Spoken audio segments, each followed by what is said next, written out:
Welcome all of you. Today we learn about the methods to prevent the corrosion. Corrosion क्या है और corrosion किस का phenomena हमें कैसे बेनिफिशियल है और कैसे नुकसान करता है, ये हम लास्ट लेक्चर में लास्ट वीडियो में कवर कर चुके हैं। इस वीडियो में हम देखेंगे कि corrosion से हम अपने आयरन आर्टिकल्स को कैसे प्रोटेक्ट कर सकते हैं। The first method, there are two methods by which we can protect iron from corrosion. Methods to protect or prevent corrosion.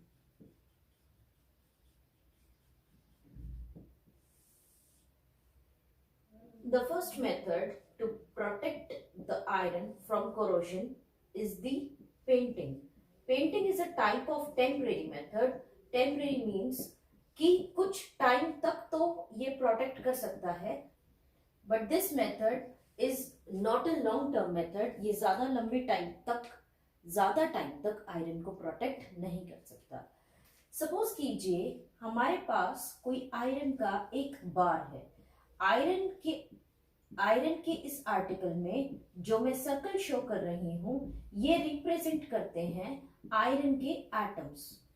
Iron के जो एटम्स सरफेस पर प्रेजेंट होते हैं, ये एटम्स ऑक्सीजन से रिएक्ट करते हैं और ऑक्सीजन से रिएक्ट करके आयरन ऑक्साइड में बदल जाते हैं, जो कि टेंसाइल स्ट्रेंथ पोजेस नहीं करता है और ये हमारे आर्टिकल को वीक कर देता है।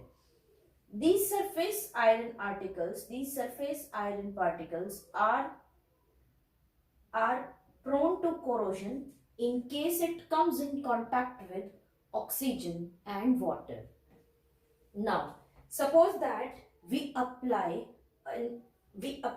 paint over it. हमने इसके ऊपर पेंट कर दिया। कोई भी पेंट जो नॉर्मल पेंट आते हैं वो भी कर सकते हैं, या इसके अलावा जैसे आपने घर में देखा होगा जो जाली लगती है, जो जाल लगते हैं, जो लोहे की रॉड लगती हैं, इन सब के ऊपर ब्लैक कलर की, ब्राउन कलर की या रेड कलर की पेंट की जाती है।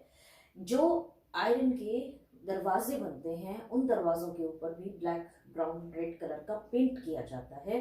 पेंट करने के बाद वो एज इट इज रहता है। अगर पेंट नहीं किया गया तो ऑक्सीजन और वाटर के कांटेक्ट में आने पर वो कोरोड होकर डैमेज हो जाएगा।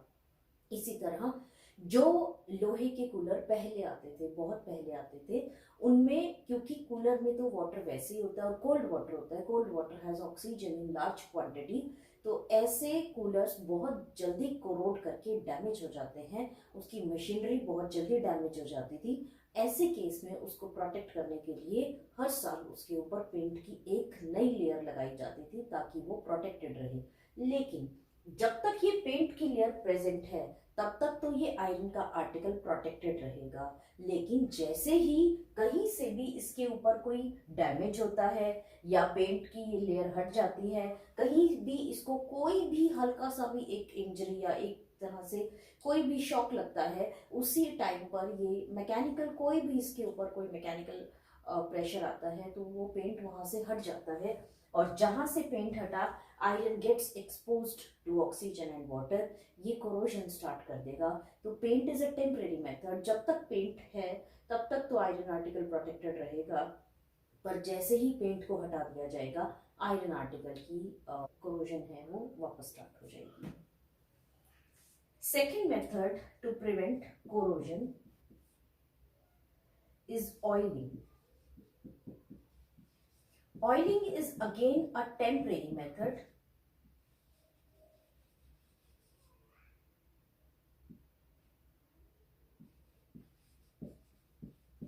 जैसे स्विंग मशीन है या मशीनरी है किसी भी इंडस्ट्री में, ऐसी मशीनरीज में बहुत सारे ऐसे पार्ट्स होते हैं जो सर्कल में मूव करते हैं। जैसे हम स्विंग मशीन को चलाते हैं तो वो सर्कल में मूव कर रही होती है। The parts are moving together, many parts are moving together, और बहुत बहुत शार्प, बहुत फाइन, बहुत सटल पार्ट्स होते हैं उसमें। इन पार्ट्स में पेंट करना या कोई और मेथड अप्लाई करना पॉसिबल नहीं होता है।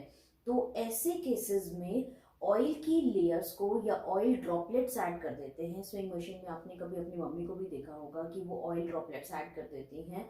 ऑयल जैसे ही ऐड करते हैं, ऑयल लिक्विड है, ये फ्लूइड है, ये फ्लो कर जाता है, मशीनरी के हर पार्ट तक पहुंच जाता है। और जैसे पेंट प्रोटेक्ट करता है आयरन को, ऐसे ही ऑयल प्रोटेक्ट करता है आयरन को।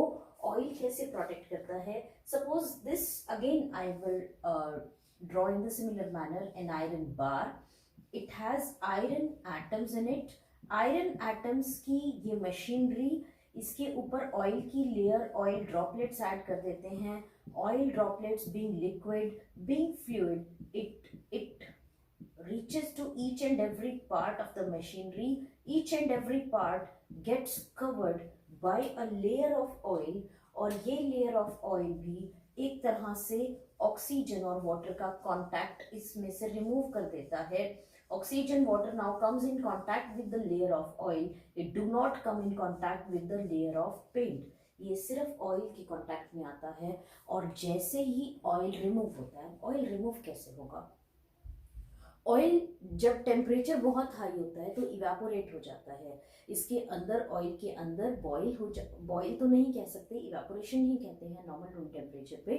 ये सारा का सारा वेपराइज हो जाता है, जिससे कि ऑयल की लेयर रिमूव हो जाती है। ये तो बहुत ही कच्चा टाइम के लिए कुछ प्रोटेक्ट कर सकता है, महीना 2 महीना, इतना, इससे ज़्यादा ये प्रोटेक्ट नहीं कर पाता है। उसके बाद बार बार ऐसी मशीनरीज को ऑयलिंग प्रोवाइड की जाती है, क्योंकि जैसे ही कोरोजन स्टार्ट होगी, powder will start to deposit between the machinery parts. As a result, the machinery parts are unable to move, जो एक तरह से आपको लगेगा कि फ्रिक्शन बहुत है, स्मूथ नहीं है मशीनरी। तो उसके लिए फिर हम ऑयल की लेयर को दोबारा ऐड करते हैं, ताकि वो पार्ट्स फिर से कवर हो जाए और फिर the machine starts to work again. The third method to protect any iron article from corrosion is galvanization. It is a type of permanent method. जब हम किसी आयरन ऑब्जेक्ट को गैल्वेनाइज करते हैं तो वो कई सालों तक एज इट इज रहता है। अब इसका लॉजिक क्या है समझेंगे। Suppose an iron article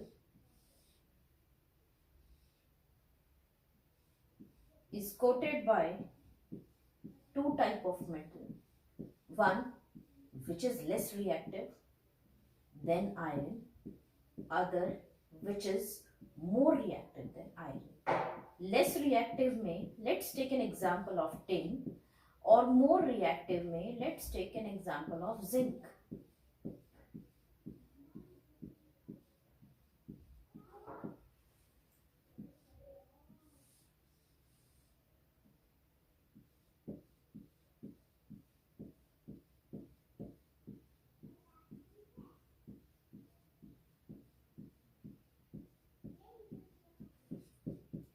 This is an iron object. Let's coat it with tin metal.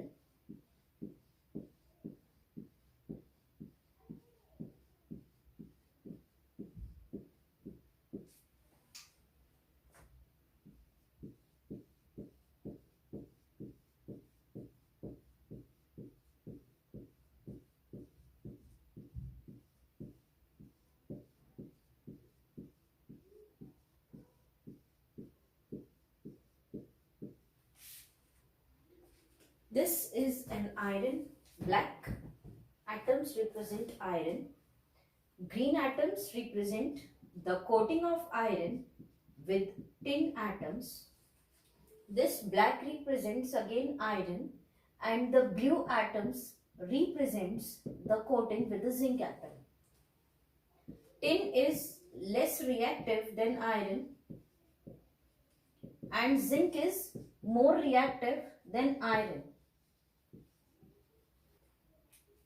As tin is less reactive than iron, when we coat iron with the tin, this tin atom starts to react with oxygen, and when it reacts with oxygen, tin atom gets converted into tin oxide. When tin oxide is formed, it covers over the iron, and this upper surface of tin gets corroded with time, अब shine tin करता है, tin oxide shine नहीं करता, तो धीरे धीरे iron की shine खत्म हो जाती है, मतलब वहां पे कोरोजन हो गई है।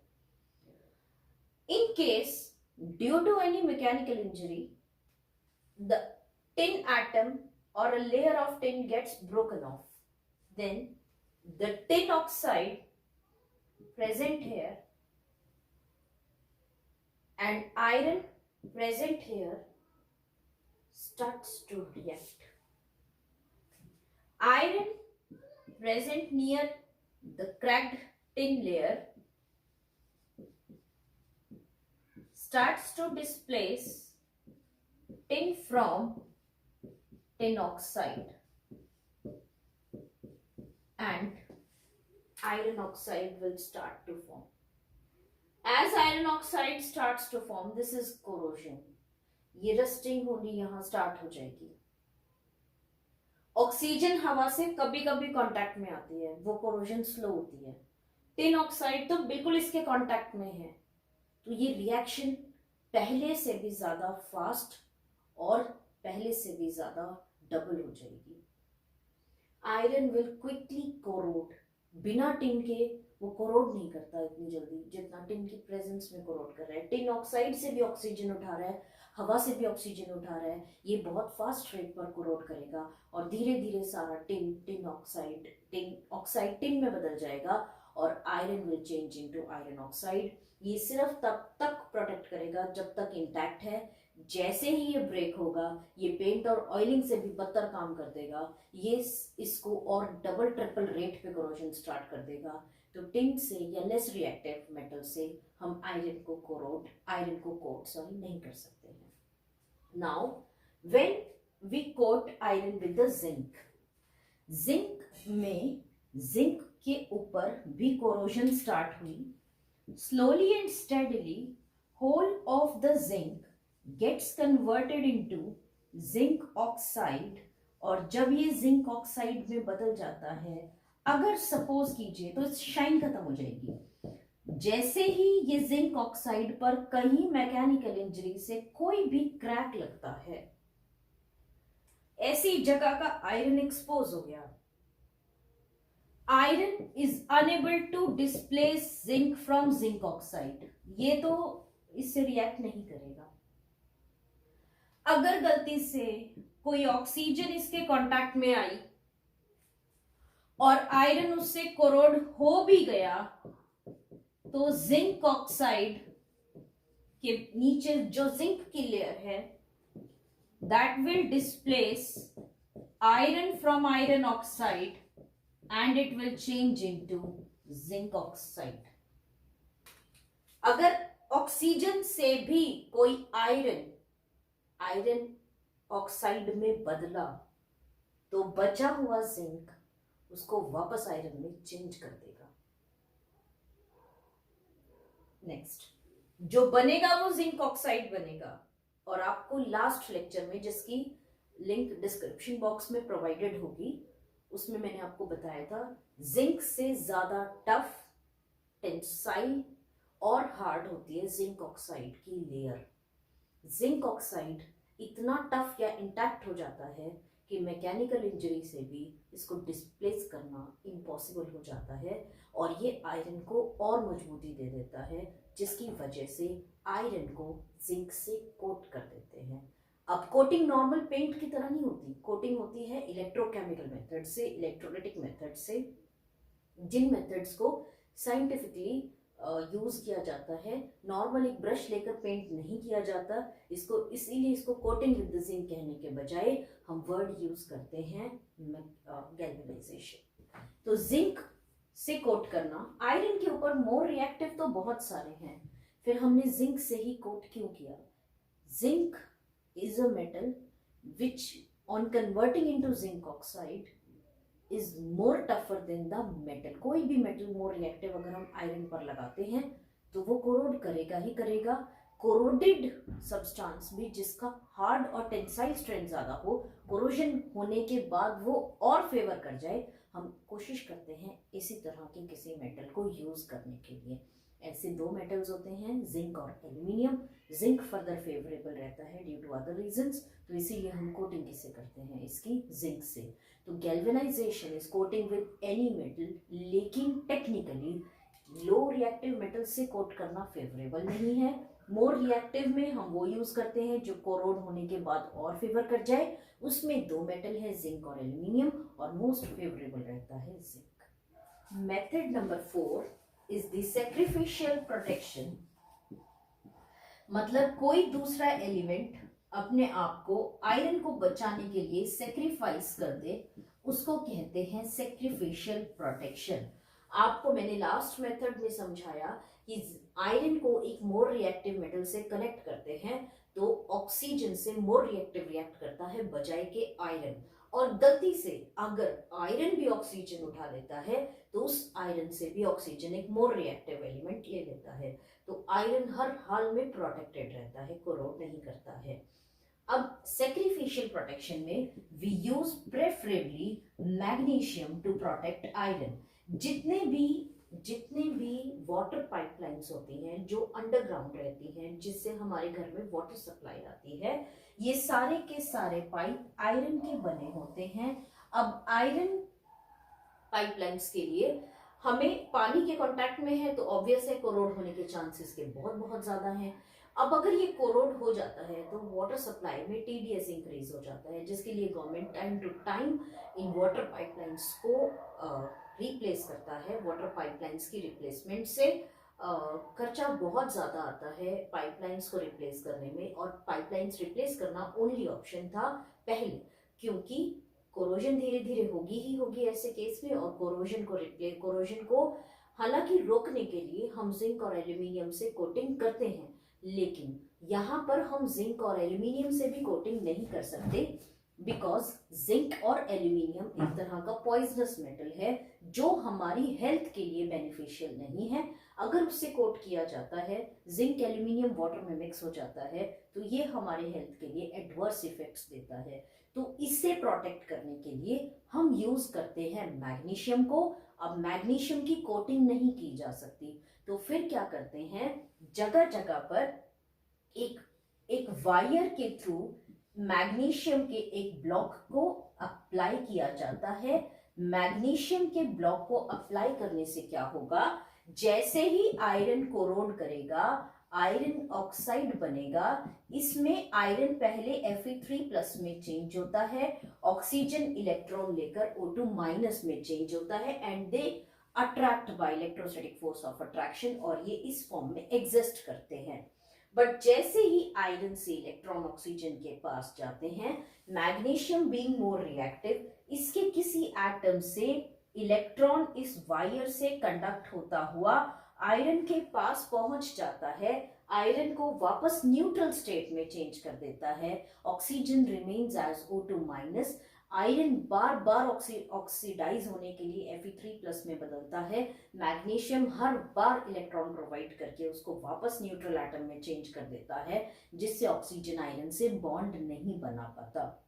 अब ऐसे तो मैग्नीशियम धीरे धीरे धीरे धीरे यूज हो जाएगा, तो जब भी मैग्नीशियम का ब्लॉक किसी पाइपलाइन पर लगाया जाता है, उस पाइपलाइन के ऊपर मैग्नीशियम ब्लॉक की एक्सपायरी डेट लिखी जाती है कि भाई ये मैग्नीशियम अंदाजा इतने टाइम तक सारे के सारे एटम्स इसके इलेक्ट्रॉन दे चुके होंगे, और कोई एटम बचेगा नहीं इलेक्ट्रॉन देने के लिए। उसके बाद क्या किया जाता है, यहाँ पर एक चैम्बर बनाकर एक छोटी सी ओपनिंग दी जाती है, उसमें फिर मैग्नीशियम को सिर्फ रिप्लेस कर देते हैं, बाकी पाइपलाइन गड्ढे खोदकर पाइपलाइन रिमूव कर रिप्लेस करने की जरूरत नहीं रहती।